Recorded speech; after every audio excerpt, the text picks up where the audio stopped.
Ask. Well, we should talk about Houdini. Oh, yes. Recollections of him. Yeah. Well, it's my father what's told me, and Osmond, I've heard him talking, but my father used to talk and tell me about it. And he was interested in magic, was my father. And my father used to make the apparatus, escape apparatus. Like the water escape was his best one. And he made that all this stuff out of a right tall barrel it was. And he made it so you fill it with water. And then Osmond, he was older, he used to do trick, and my father used to manage it. So you used to get him? He used to get him when it was full of water. And then on top, there's right wide straps went across the top. Metal straps? No, leather. Leather straps, yeah. And they used to have a lock and a staple, all round barrel. Yeah. About eight staples round. And then there's a big steel ring on each strap end. And it was bolted through the middle with a big bolt. And he used to tell them they could bring their own anchors or their own locks.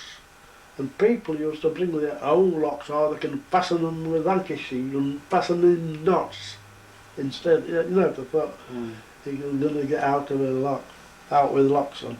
So anyway, he always got out, and then all what my father made, they could come on stage and they could examine everything.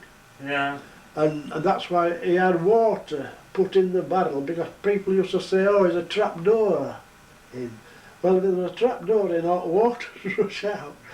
They didn't think about that, you see. And then when he got in there, and then he was handcuffed before he got hit at water. Yeah. Did about 2 or 3 pairs of handcuffs, a police handcuffs on, which you have photographs. Yeah.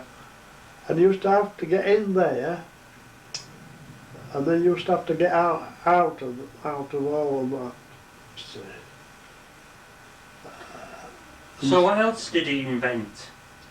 The water barrel, the French guillotine, yes, and was it the bar? And a cage, a big cage it was.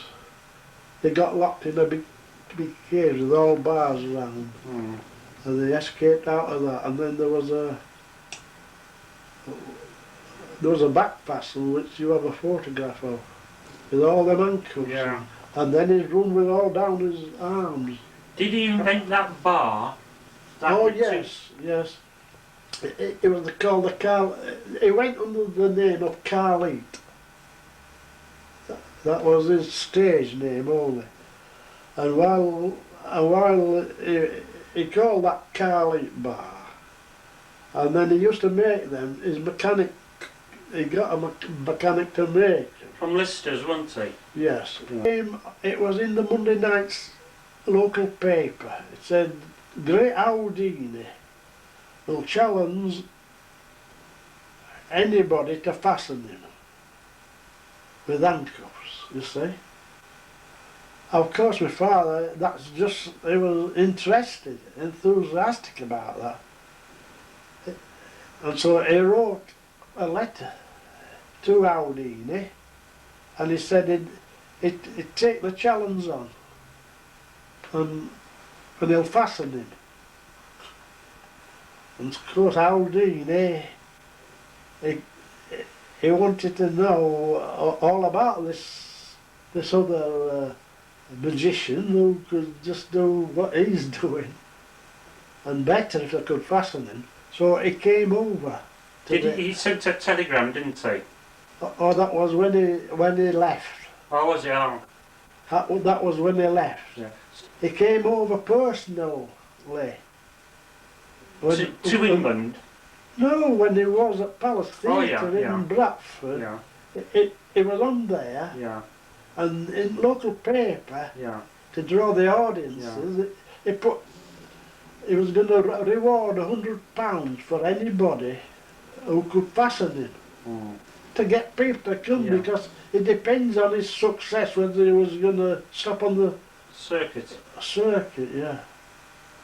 So he came to the house. And so he came to the house. I don't remember, but Osmond was young then. Osmond was young, and I was younger still. But I don't think I was born then. Yeah. It was way back, and so my father went to the door. He said, "Are you Mr. Howes?" He said, "Oh yes," he said. And so he said, "Well," he said, "I'm Houdini." He said, "I'm the man what's thrown the challenge out of £100. He said, "Oh yeah." He said to me, "Dad," he said, "I understand you're going to fasten me and I can't get out." He said, "How are you going to do it?" My father said, "Well, if I tell you, you're going to be as wise as me." And so with that, Houdini said, "Well, will you put the handcuffs on me and see if you can fasten me now?" Houdini was getting a bit nervous, you see. So my father, with one pair of police regulation, that means they have a chain in between. And my father, with him being the handcuff king himself, he just know how to fasten him. In a certain way, he knew he couldn't get out. And he did, he fastened him. And Houdini could not get out, and he said he was sweating, there was sweat poured out of his forehead, and he said he had black wavy hair, and it was all hanging down, was struggling. And at finishing up, they had to open the handcuffs. I'll just hand for him.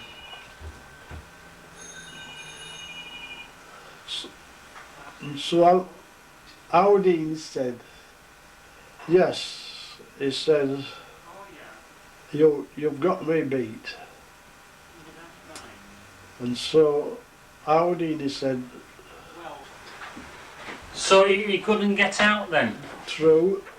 And he said, "Well," he said, "no," he said, "you can fasten me now." He knew he'd be beat, and he knew he'd be defeated. If my father had, he arranged it, Houdini.